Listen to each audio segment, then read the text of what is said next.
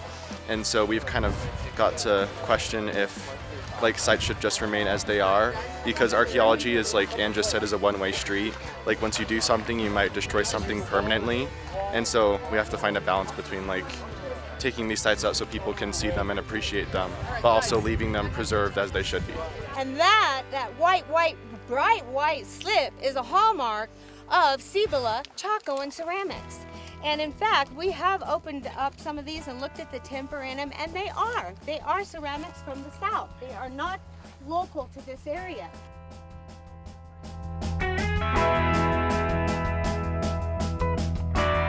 This is the San Juan County Archaeological Research Center and Library at Solomon Ruins.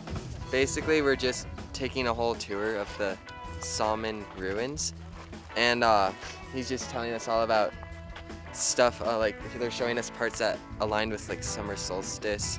Like there was two cobbles, and on the summer solstice, the sun would only hit the right cobble and not the left cobble.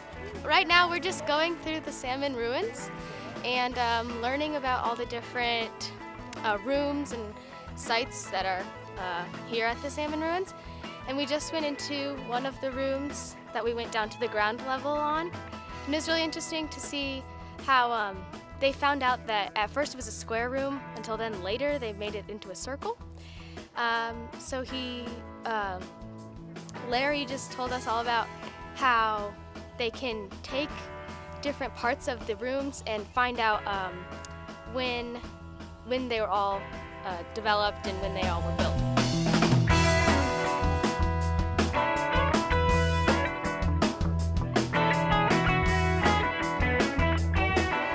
Not trying to rebuild what we thought was there or anything like that. We're just trying to kind of freeze it in time. So basically we're just trying to create a mortar and rock wall, try and fill up all the space in between these little things here, and we're basically trying to replicate the techniques that ancient people who lived here used to make their own houses. So we are using the mortar and rocks and water to build up the wall on this. And as you can see, this has already been started, but we're just working our way around. We're using water and mud, and we're gonna make it and fill it up with no holes. So it looks nice and no water gets inside and no mice get inside.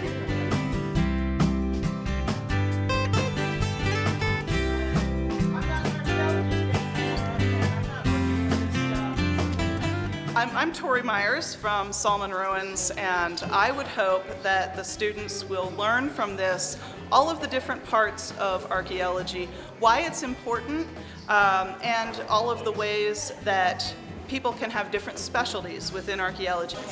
Finding out where the pottery came from and the artifacts came from and who made them and how they've been made. She let us look at her pottery shards and letting us look in her microscope at them. It helps keep the data sorted so that people don't lose track of artifacts. Well, we're building walls to so we could learn how to build them, and then we had buckets of mud, and then we started throwing it at each other, and then it got intense. And then Laura decided to dump the bucket on it. So, yeah.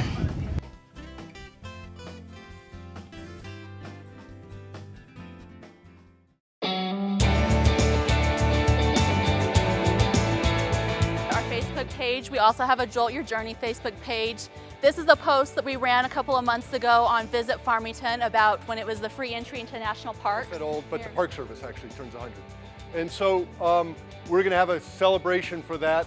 It had this very cool language in it that said we had to preserve these places for future generations, unimpaired, so they can't be messed with.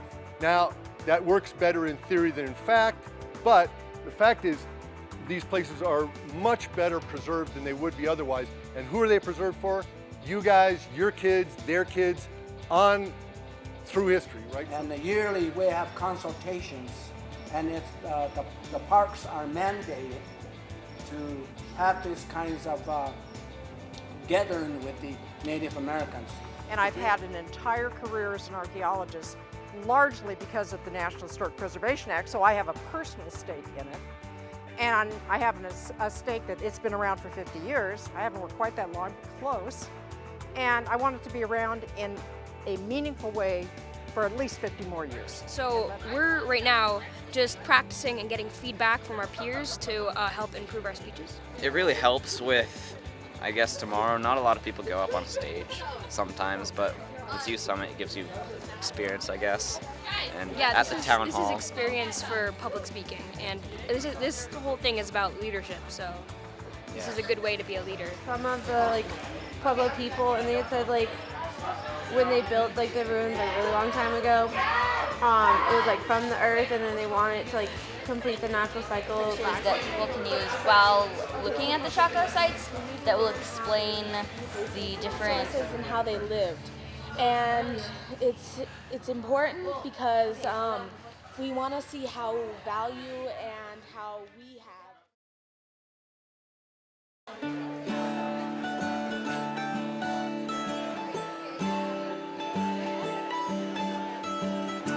And I want to welcome you all here. I'm Ann Pritzloff. I'm the director of the Youth Summit. And we are entirely grateful for you all to be here today, to be able to acknowledge the work of the students and the teachers that have been working this week on being able to figure out how to better save and share our irreplaceable historic places, and also to learn more about how they can be better stewards of our cultural heritage, our historic places, of course, our valued public lands. Students have been divided up into 3 groups. They're element groups: earth, wind, and water. They self-identified which questions that they wanted to answer. In order to take a leadership role in ensuring important historic places are preserved for years to come and for future generations after the summit, one important audience to target would be our local schools, because these contain the millennials and those who are going to be experiencing these parks in the future. And in order to do this, one important strategy to use is the formation of school clubs. One of the largest things that we can do to take leadership roles is to invite speakers and really informed personnel about preserving historic places and about national parks to come talk to our school communities. Something that I've learned about preservation that I've never really thought about on other summits was that sometimes it's important just to let buildings run its course and that it's a part of nature. During this experience, we learned a lot about archaeologists and excavation. So something I would love to do is be an archaeologist for a day. So we would have models, and students could excavate the models, and then we also learned that if you excavate something, then you just leave it there, it will crumble after a while, and archaeologists have to tend to that. I think that people might think that putting up signs around the park, there's already signs that say not to vandalize, and putting up more signs might keep vandalism down, but I think it would have the opposite effect, and putting up more signs would make the vandals want to be more rebellious to the signs. So I think that instead you could change up the sign, so instead of having it information and paragraphs about why vandalism is wrong and stuff, you can put up short, clever slogans. Kids and families and people that come in, they'll just see artifacts and they'll pick them up and take them home because they're pretty, and they don't understand that they lose value when you take them from the site and that it's not a good thing to do. And I think that a big part of preventing this is education, and I think that your visitors are your biggest advocates for this, because if they know, they can be your eyes and they can help inform other people while they're out there, because there's not very many of you and there's a whole lot of land. I think we can help you guys start new apps where you guys can have a page and have different connections, not just on Facebook, and a website. I think especially my favorite would be Instagram. Just because, look at all the beautiful sites you have here. And Instagram is really a visual app. It's all photos, all pictures. Thank y'all. You exceeded my expectation when I gave you this goal at the beginning of the week. This is awesome. You're teaching us a lot. And we have the perfect person from the region here, Rick Frost, so he can take this message back and then pass it up to DC, because we're not doing this as far as the Park Service.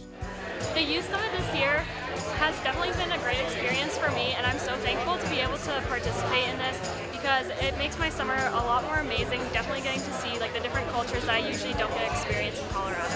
But this year we really, that was our focus, was preserving the cultures, preserving the history behind it, not just the sites, but the people, the items, and so I think that was really cool to have just that different perspective. It's not just the buildings, not just the ruins, it's every aspect of it and all of everything that goes into it. Yeah, I think it was a great experience going and witnessing all the old historic sites in New Mexico with Chaco and the Aztec ruins.